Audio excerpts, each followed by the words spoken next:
کیونکہ P T I نے جتنا بھی احتجاج کیا ہے ان کے اوپر دہشت گردی ہوئی ہے کہ ان کو گولیاں بھی ماری ہیں، آنسو گیس بھی پھینکی ہے، لاٹھیاں چارج بھی کیا ہے، ان کے گھروں میں دیواریں پھلانگ کے آپ گئے ہیں، جا کے اندر سے ریسٹ کیا، چار دیواری پامال کی، یہ سارا کچھ دہشت گردی ان کے خلاف ہوئی ہے۔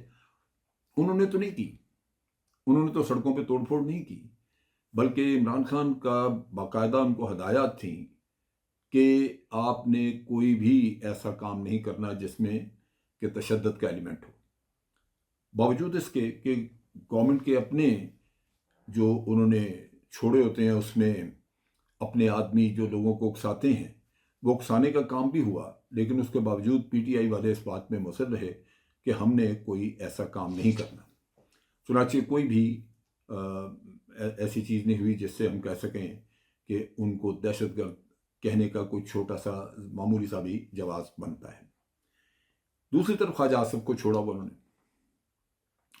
خواجہ آصف صاحب فرماتے ہیں، پہلے تو انہوں نے کہا جی کہ یہ جو مذاکرات ہیں ہم بتمام حجت کر رہے ہیں، اور مقصد ان کا کہنے کا تھا کہ یہ مذاکرات برائے مذاکرات ہیں، باقی تو جو ہم نے اپنی پلان رکھی ہوئی ہم نے اسی کے مطابق چلنا ہے، آپ کو وہ ماننا ہوگا۔ ادھر حسن اقبال صاحب ہیں، ان کو بھی چھوڑا ہوا ہے، وہ بھی اپنے بیانات دے رہے ہیں۔ انہوں نے بیانات دیے، انہوں نے کہا کہ عمران خان کہہ رہے کہ جی 14 مئی تک اگر آپ نیشنل اسمبلی ڈیزالو کر دیتے ہیں تو پھر اس صورت میں تو ہم مذاکرات کو آگے لے کے چلیں گے، بات چیت ہوگی، اگر آپ وہ نہیں کرتے تو پھر ہم یہ کام نہیں کریں گے، یعنی آگے مذاکرات ناکام ہو جائیں گے۔ اب وہاں پہ وہ دو حجتیں، دو اپنے اعتراض بتاتے ہیں۔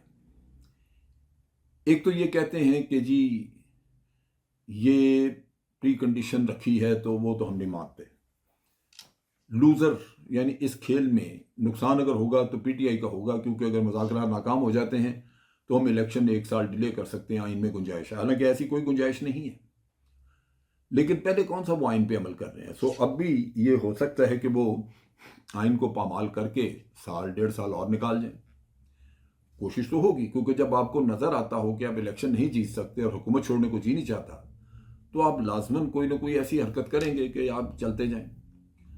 تو وہ پی ٹی آئی کو یہ دھمکی دے رہے ہیں کہ نقصان آپ کا ہوگا۔ باقی رہی بات ایجیٹیشن کی، آپ ایجیٹیشن کرتے ہیں تو کرتے رہیں، وہ قانون ان کو نپٹا لے گا۔ ایک بات جو اور انہوں نے کی، انہوں نے کہا کہ یہ عمران خان کہہ رہے ہیں کہ 14 مئی کو اسمبلیاں 14 مئی تک نیشنل اسمبلی ڈیزالو کر دیں، اگر ہم ڈیزالو کر دیتے ہیں تو بجٹ کون پیش کرے گا؟ آپ انٹرم گورنمنٹ بناتے ہیں اگر، تو انٹرم گورنمنٹ 3 مہینے کے لیے انٹرم بجٹ بھی بنا دے گی۔ انٹرم بجٹ بننے کے ساتھ ریاست کے کام چلتے رہیں گے، انٹرم گورنمنٹ جائے گی، جو بھی گورنمنٹ آگے آئے گی وہ اپنا پرماننٹ بجٹ دے گی۔ اب یہ مکاری یہ کرنا چاہتے ہیں کہ یہ الیکشن سے پہلے بجٹ دے کے اس میں ٹیکسز کی چھوٹ، اس میں بہت سارا کچھ ایسا کر جائیں گے، یہ ریلیف دو، وہ ریلیف دو۔ وہ آلریڈی خواجہ صاحب نے یہ کہا ہے، خواجہ آصف صاحب نے، کہ جی کچھ بھی ہو یہ بجٹ ہم نے ریلیف دینا لوگوں کو، تاکہ اگلی حکومت جو آئے وہ آ کے اس کو سنبھال نہ سکے، کیونکہ ریلیف کی تو گنجائش ہی نہیں ہے، یہاں پہ بڑی کم گنجائش ہے آپ کے پاس۔ آپ ٹیکس نہیں بڑھا رہے، ٹیکس کلیکشن نہیں آپ کی بہتر ہو رہی، آمدن کم، آپ کی ایکسپورٹس نہیں ہو رہی، آپ نے امپورٹ روکی، را مٹیریل نہیں مل رہا، آپ نے تو اکانومی کو ایسا جمود، ایسا جکڑا کہ بالآخر اکانومی کی جو شرح نمو ہے وہ آج آپ کو نظر آ گیا کہ وہ جناب وہ آپ کی کوئی 8% ہے، 8.8%، یعنی 1% سے بھی کم ہے۔ تو اس میں جو تباہی آپ نے 1 سال میں پھیری ہے اس کے بعد گنجائش تو ہے ہی نہیں، لیکن آپ یہ کریں گے کہ اس کو پیٹرول بھی سستا، اس کو ہر چیز اس طرح کر کے، اور جو آئے حکومت اس کے گلے میں مصیبت ڈال کے چلے جائیں گے۔ یہ نہیں ہونا چاہیے، ان کا کوئی رائٹ نہیں بنتا کہ یہ بجٹ دیں۔ حق صرف یہ ہے کہ جو بھی بجٹ ہو وہ انٹرم ہو، 2 یا 3 مہینے کا، تاکہ اگلی حکومت آئے اور وہ آ کے سنبھالے، اپنا بجٹ دے اپنے پروگرام کے مطابق، اور اس بجٹ کی پوری ذمہ داری ان کے کندھوں پہ۔ دوسرا، حسن اقبال صاحب نے فرمایا کہ اگر 14 مئی کو ہم اسمبلیاں 14 مئی تک ڈیزالو کر دیتے ہیں تو اس کا مطلب یہ ہے کہ بلوچستان کی اور سندھ کی اسمبلیاں بھی ڈیزالو کرنی پڑیں گی. تو عمران خان کی جو غلطی جو اس نے اسمبلیاں ڈیزالو کیں اس کا خمیازہ بلوچستان یا سندھ کے لوگ کیوں بھگتیں؟ اس میں دو چیزیں ہیں. ایک تو یہ کہ اکٹھے الیکشن کرانے کی ڈیمانڈ آپ کی ہے، عمران خان کی نہیں. بالکل نہ بھگتیں، سندھ اور بلوچستان نہ بھگتے، آپ ان کو رہنے دیں اور صرف پنجاب اور کے پی کے میں الیکشن کروا دیں. وہ بھی آپ نے نہیں کروانے اور پھر کہتے ہیں کہ جی جلدی. یہ آپ کی ریکوائرمنٹ ہے، آپ کی ڈیمانڈ ہے کہ ایک ہی دفعہ سارے کرنے ہیں. ایک دفعہ کرنے کا یہ مطلب نہیں ہے کہ آپ سندھ بلوچستان کے تو عوام کے حقوق آپ کو یاد آ گئے تو پنجاب اور کے پی کے حقوق کون دے گا جو ملک کی 70% آبادی ہے؟ یعنی 70% آبادی کو محروم رکھا جائے نمائندگی سے صرف آپ لوگوں کے للے تللے کے لیے کہ آپ بیٹھے رہیں گمراہی کے لیے. اور اگر آپ کو کہتے ہیں کہ جناب آپ ہی کی ڈیمانڈ ہے کہ جلدی کریں تو پھر جلدی اسمبلیاں ڈیزالو کریں، تو آپ کہتے ہیں جی دوسروں کو وہ جو آبادی تھوڑی ہے سندھ اور بلوچستان کی ان کو کیوں ہم محروم کریں اس پیریڈ سے؟ تو کون کہتا ہے ان کو محروم کریں؟ یہ وہ ہیلے بہانے، لولے لنگڑے بہانے جو کہ پرائمری سکول کے بچے بھی اگر سنیں تو ان کو شرم آتی ہے کہ یہ لیڈران ہیں، یہ کیا بلا ہیں. بار صورت ان چیزوں کو اگر آپ ذہن میں رکھیں تو مذاکرات کیا ہیں؟ وہ یہ ہیں کہ جناب پی ڈی ایم نے یہ کرنا ہے، اسمبلیوں کے الیکشن بعد میں کرانے، اکتوبر میں کرانے ہیں یا اس کے بعد کرانے ہیں. آپ کو قبول ہے تو ٹھیک ہے، نہیں قبول تو آپ جائیں جہنم میں. کیا اس طرح ملک کے معاملات چل سکیں گے؟ کیا سیاسی طور پہ انتشار بڑھے گا؟ نہیں. آپ کے ملک کو معاشی ترقی کے لیے اکنامک سٹیبلٹی کی ضرورت ہے.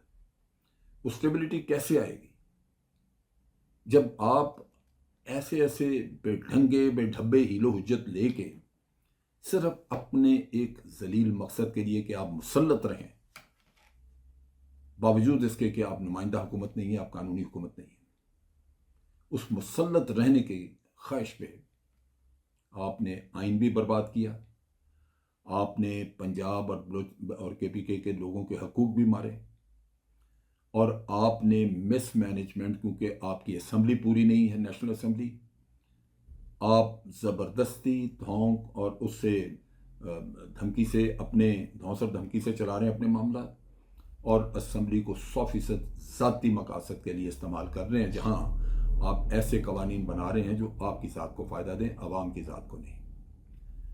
ایسے کام پہ، ایسے نظام پہ انسان کیا کہے سوائے دکھ کا اظہار کرنے کے. اللہ تعالیٰ ہے جو مشکل آسان کرے اس ملک کی، ورنہ یہ ملک جن لوگوں کے حوالے ہو چکا ہے ان سے تو کسی بہتری کی کوئی توقع نہیں. اب تک کے لیے اتنا ہی. فوج پاکستان زندہ باد، پاکستان پائندہ باد.